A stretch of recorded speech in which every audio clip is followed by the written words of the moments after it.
Hey, going to do a quick tour of my iguana habitat. It is still very much a work in progress, so I will just show you where I'm at right now and explain the various systems and setups that I have, and then also maybe do a little talking about where it's going to go. So again, it is a absolute work in progress, and it's quite a big project, so please bear with me on the things that are as of yet unfinished. Alright, so we'll open the door here.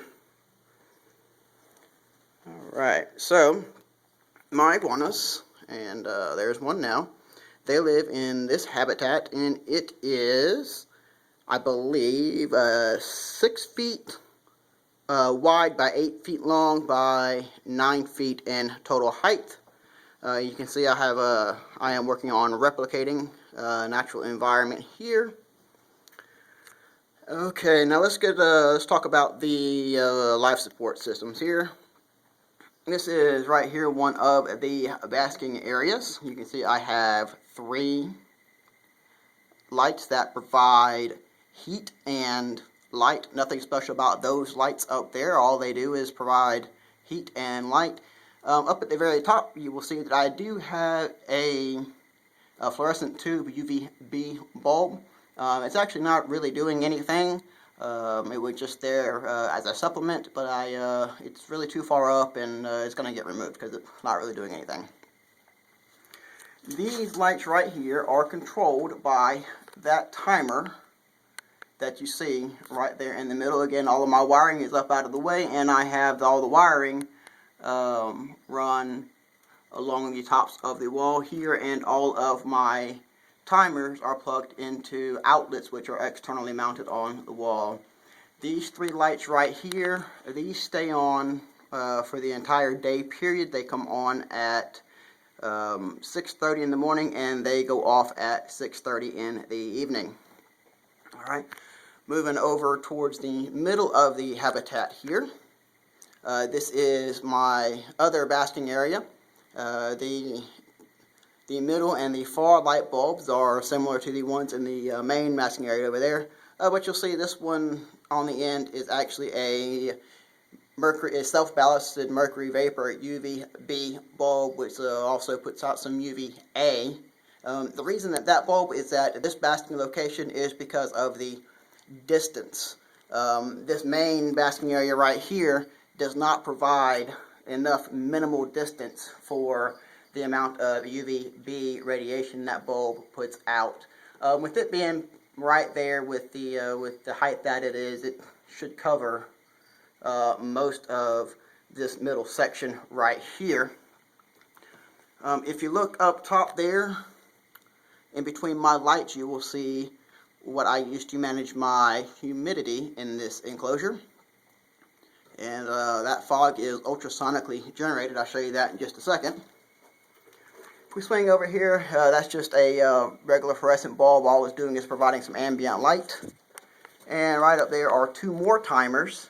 The timer on the very top, the mechanical timer, actually controls those lights. They actually come on an hour after the other lights do, and they go off at about 3 p.m.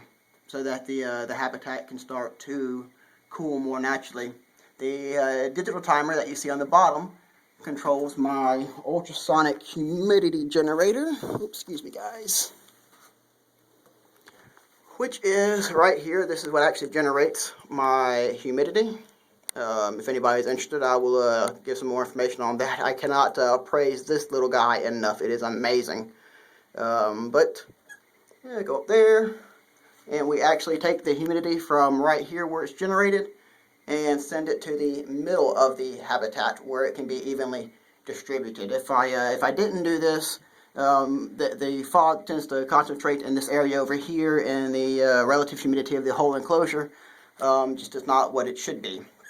And so that's controlled with this timer right here, and it has multiple on and off periods throughout the day to keep the humidity level where I want it. Pretty much what I do is this turns on early in the morning so that the iguanas start their day with about 80% relative humidity, and we maintain that 80% relative humidity until about noon or so, in which case we start to taper it off. And by the time the lights go off, the humidity is down to 60. And then tomorrow we start the whole thing over. So they don't really ever go below 60, and they spend their day between 80 and 60.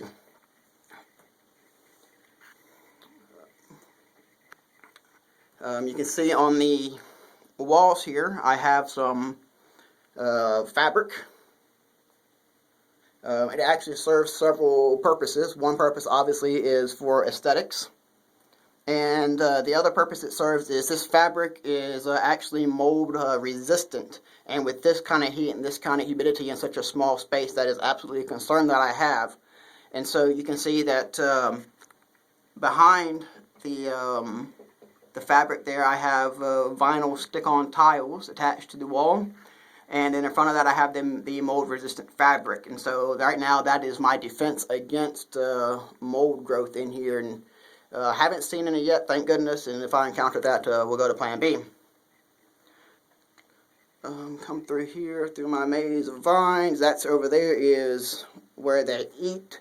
And then right here is another shelf where they can climb, should they so want to. And I will end this by showing off my my babies. This guy right here, this is my male. His name is Mag Theridon. He's my big boy. There you go, Mag. Oh yeah, that's delicious. And if you think that dogs get jealous of each other, you haven't seen anything until you've had some iguanas together. That being the case, oh look, there is Misty, M-Y-S-T-I, Misty, my female. Normally I don't feed them while they're this close together, because you can see what happens. They get along really well. They haven't hurt each other, but they are kind of particular about getting the food that they want to get. All right. And so that's how that's what I keep my iguanas in. And if you have any questions, just let me know. Thanks.